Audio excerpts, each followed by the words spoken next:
सभी को नमस्कार। ग्रेड सेकंड का संडे से एग्ज़ाम स्टार्ट हो रहे हैं। आप सभी बच्चों को सबसे पहले तो मेरी तरफ से ढेर सारी शुभकामनाएँ। जीवन का ये वो टाइम होता है जब आप साल, 2 साल, 3 साल से बड़ी मेहनत करते हैं उम्मीद के साथ कि इस बार बहुत अच्छा होगा और चूँकि इस बार वैकेंसी काफ़ी अच्छी संख्या में वैकेंसी हैं और जब अपन कोई भी अटेम्प्ट देते हैं और उसमें नहीं होता है तो उसके बाद जो तैयारी करना होता है बड़ा मुश्किल होता है। इसलिए अपने दिल दिमाग में पहले से डर बैठने लग जाता है। एक्चुअली डर का जो सबसे बड़ा कारण होता है वो होता है कल्पना। मतलब डर कोई बड़ी चीज नहीं है। डर आपको ये लगेगा कि सर डर तो लग रहा है, डर सबको लगता है।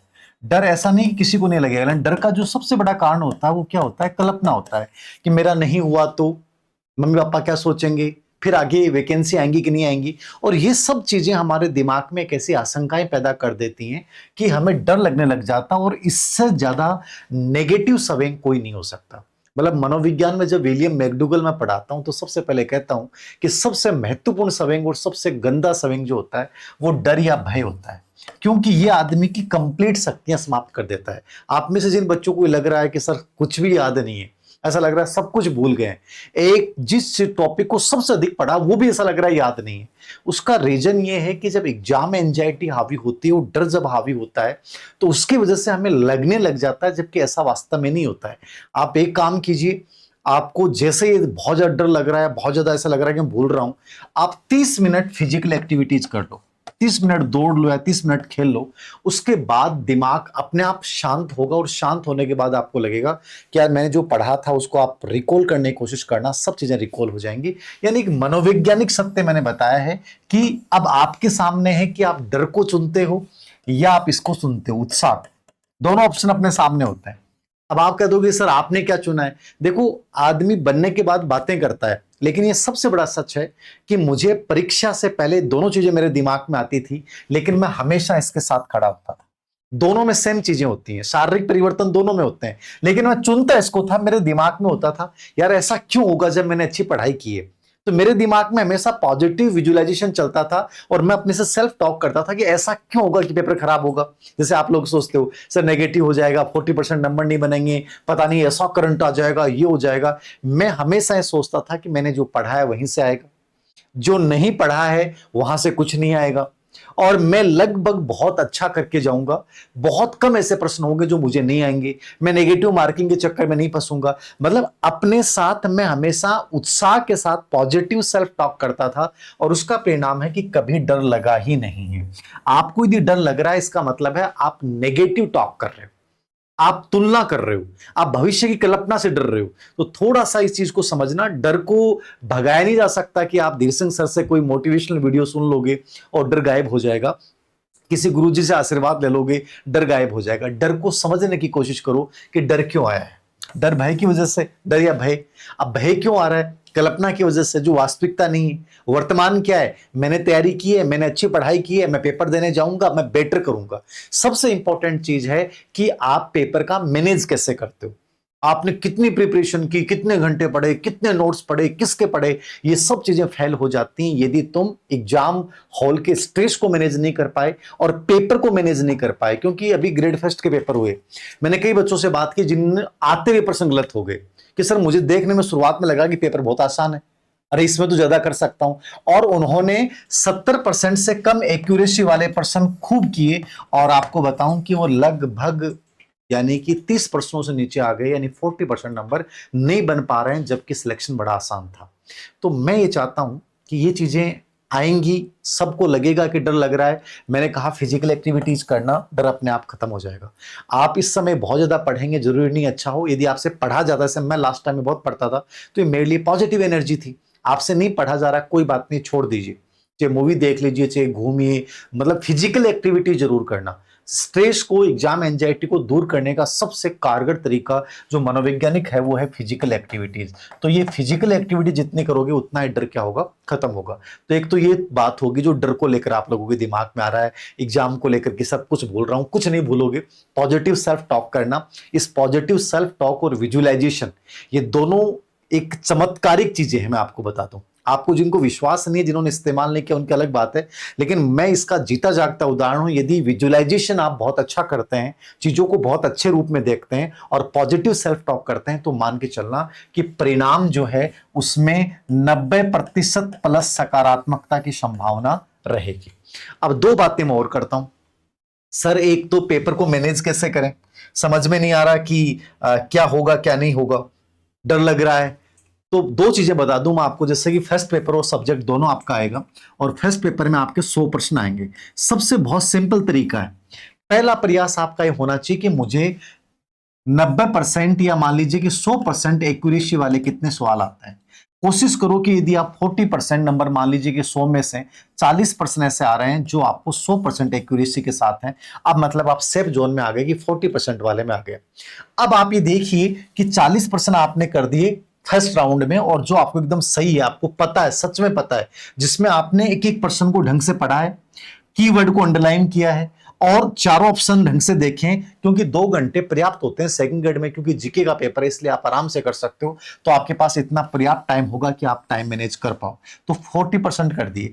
अब आपको देखना है कि 80% से अधिक एक्यूरेसी वाले, मान लीजिए आपको 20 सवाल ऐसे हैं जिनको लेकर आपको लग रहा है, या 15 सवाल ऐसे हैं जिनमें आपको 80% एक्यूरेसी है, तो आप उनमें थोड़ा सा एनालिसिस करते हुए करना कि कथन कांड में मुझे देखना कि कथन वाला ऊपर है और नीचे कारण उसकी कंप्लीट व्याख्या है, तो व्याख्या कर रहा है, वरना नहीं व्याख्या कर रहा है।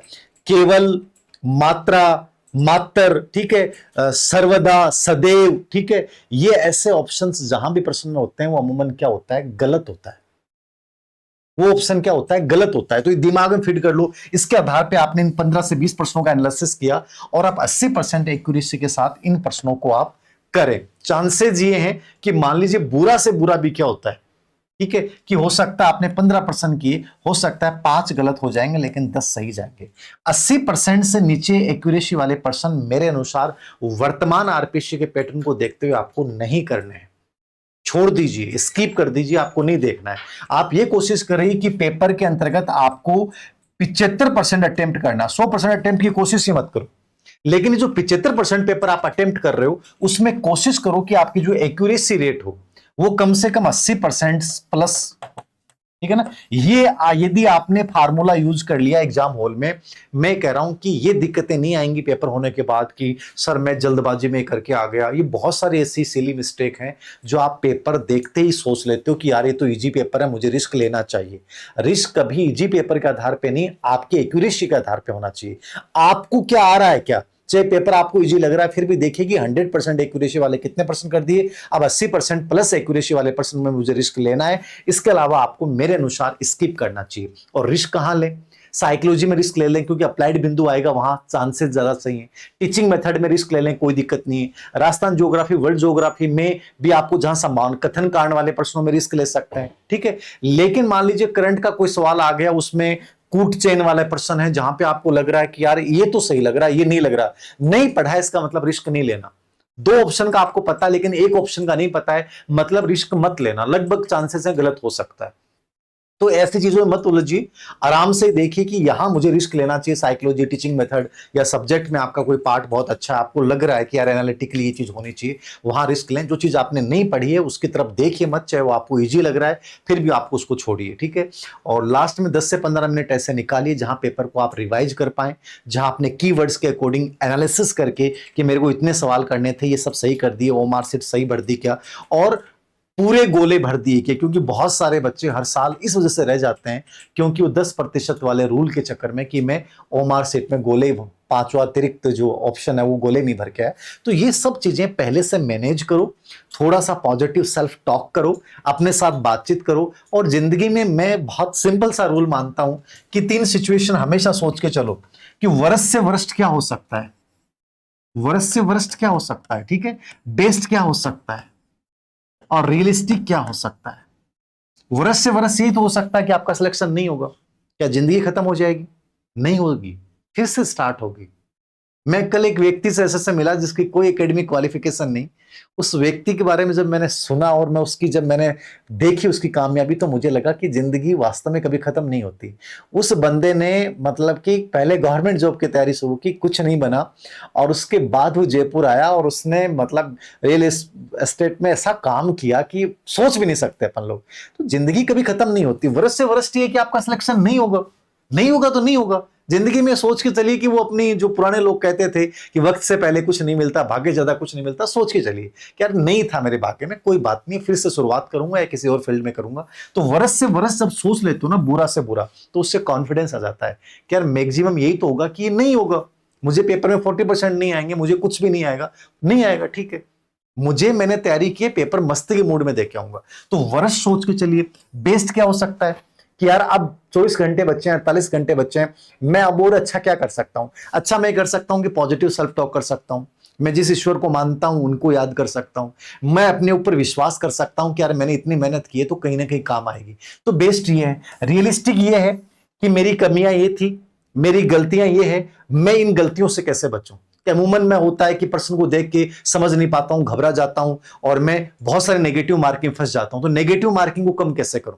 रियलिस्टिक ये है, मैं पेपर का एनालिसिस कैसे करूं पढ़ते समय, मैं ओमार सीट में गोले किस प्रकार से भरूं, फर्स्ट राउंड में कितने परसेंट करूं, मुझे कितना परसेंट पेपर अटेम्प्ट करना। जैसे मैंने कहा कि लगभग कोशिश करो कि 100% के चक्कर में मत पढ़ना, कि मैं चाहे 75% पेपर अटेम्प्ट करूं लेकिन उसमें एक्यूरेसी दर क्या होनी चाहिए, 80% प्लस। तो रियलिस्टिक अप्रोच ये होता है कि यार मेरे में कमी है लेकिन मैं इसको कंट्रोल करूंगा। इस बार मुझे नेगेटिव मार्किंग कम करने के लिए स्पेशली इस फार्मूले पे काम करना है। कथन कांड वाले प्रश्नों में अमूमन ऐसा प्रश्न सही होता है, कूट सेन वाले प्रश्नों में केवल, मात्रा, सदैव, सर्वदा, ठीक है, सभी, ऐसे ऑप्शन लगभग गलत होते हैं। तो ये कुछ चीजें आपको अपने माइंड में एनालिसिस करके, और जब आप एग्जाम हॉल में जाते हैं और थोड़ा सा गहरी, कई बच्ची बोल रही थी सर गहरी सांसें, अरे किसी को क्या मतलब है, आप लो ना, क्या फर्क पड़ता है, आपको पॉजिटिविटी आती है। और हमेशा पावर मोड में रखो अपने आप को। पावर मतलब पावर एक्टिव मोड समझते हो? एक तो होता है बच्चा एग्जाम हॉल में जाता है, ये एग्जाम हॉल से पहले आपने देखना ऐसे मुंह लटके हुए, एकदम ढीले, ये नेगेटिव स्ट्रेस लेके आता है। और हमेशा सुपर पावर मैन वाली जो मोड होता है ना, वो एकदम से एक्टिव, आपकी बॉडी पूरी एक्टिव है, उससे फिजिकल एक्टिविटी हो रही है और आपका पेपर अच्छा जाएगा क्योंकि पॉजिटिव हार्मोन्स रिलीज होते हैं। तो ये बहुत जरूरी है। आप जब कोई मैनेजमेंट कंपनियों का कोई वर्कशॉप पढ़ोगे ना, तो ये चीजें बताई जाती हैं कि आपका मोड, जो आपका खड़ा होने का तरीका, आपका बैठने का तरीका, पेपर पकड़ने का तरीका, ये भी आप में पॉजिटिव हार्मोन्स रिलीज करता है। तो थोड़ा सा इस समय चिल कीजिए, आराम से पेपर देख के आइए, एनालिसिस कीजिए कि नेगेटिव मार्किंग में मुझे ये एक्यूरेसी दर रखनी है, इसके अलावा मुझे नहीं करना। जिस पर्सन को मैंने नहीं पढ़ा उसकी तरफ देखना ही नहीं, चाहे वो मुझे आसान लग रहा हो कि यार मेरे को लगता है ये हो सकता है, ये हो सकता वाला कॉन्सेप्ट दिमाग से निकाल दो। हो सकते वाले पर्सन सब गलत होते हैं। मुझे पता है 100% ही होगा और मेरा पढ़ा हुआ है, आराम से करके आइए। तो चीजें थोड़ी सी आसान बनाइए, ज्यादा परेशान होने की कोशिश मत कीजिए। ये मैराथन, ये अति महत्वपूर्ण पर्सन यहां से जरूर छपेंगे, ये छपने वाले कॉन्सेप्ट बेटा, यदि उनको पता होता है कि यहां से छपेंगे तो वो खुद भी बन जाते उस पोस्ट पे, समझ रहे हो? तो इस, जितनी जल्दी बाहर निकल जाओगे उस चीज से उतना बेटर है। जो चीज आपने पढ़ी है, जितनी रीडिंग इस समय कर सकते हैं रीडिंग कर लीजिए, या शांत रहिए, उन चीजों को मन ही मन याद कीजिए, थोड़ा सा मेडिटेशन कीजिए, पॉजिटिव सेल्फ टॉक कीजिए, विजुअलाइजेशन कीजिए, और एक कोशिश कीजिए कि मुझे इस प्रकार से पेपर को मैनेज करना है और मुझे इस प्रकार से देना है। किसी और के साथ चर्चा करें नहीं करें, सेल्फ टॉक जरूर करें। मैं 100% कह रहा हूं आपका पेपर बहुत अच्छा होगा। परीक्षा जीवन नहीं है, जीवन परीक्षा से बहुत बड़ा है। ये मैंने कुछ चीजें लिखी थी और बस यही चीजें हैं जो आपको करनी है। विजुअलाइजेशन और सेल्फ टॉक जरूर कर लीजिएगा, इससे बढ़िया मेरे अकॉर्डिंग कोई और तरीका नहीं होता है। तो एक बार फिर से आप सबको ढेर सारी शुभकामनाएं। फर्स्ट पेपर दें तो ध्यान रखें, करंट में ज्यादा रिस्क नहीं लें, नहीं पढ़ा है छोड़ देना। करंट की फाइल मैंने भी शेयर कर दी थी। आप ज्योग्राफी में, साइकोलॉजी में, ठीक है, राजस्थान इतिहास, कला संस्कृति में ऐसा लगा पहले पढ़ा हुआ है तो वहां रिस्क ले लें। बाकी पॉलिटी में स्पेशली रिस्क नहीं लें, यदि आपने नहीं पढ़ा है तो थोड़ा सा ये माइंडसेट बना के जाना कि यहाँ लेना है, यहाँ नहीं लेना है। और टीचिंग मेथड में रिस्क ले सकते हैं सब्जेक्ट में जब दें तो। सब्जेक्ट तो आपने पढ़ रखा है, तो सब्जेक्ट में 40% वाला नहीं आएगा। फर्स्ट पेपर में कोशिश कीजिएगा कि 40% पहले सिक्योर कर लें, उसके बाद अपन आगे बढ़ें। आपको ढेर सारी शुभकामनाएं इस उम्मीद के साथ कि आप सबका पेपर बहुत अच्छा होगा और आप फिर से पेन लेने के लिए मेरे पास आएंगे। आपका सबका मैं स्टेटस लगाऊंगा, आप सब मैसेज करेंगे सर पेपर बहुत अच्छा गया है और आपने जो बताई थी वो सब बातें लागू हुई हैं और हम सिलेक्शन की दौड़ में हैं। और मैं निश्चित रूप से मानता हूं कि आप सबका पेपर बहुत अच्छा होगा। बस यही सोचना है, इस विश्वास को बड़ा बनाना है, तो हम उत्साह को चुनेंगे, हम डर को नहीं चुनेंगे। ढेर सारी शुभकामनाएं। Thank you very much.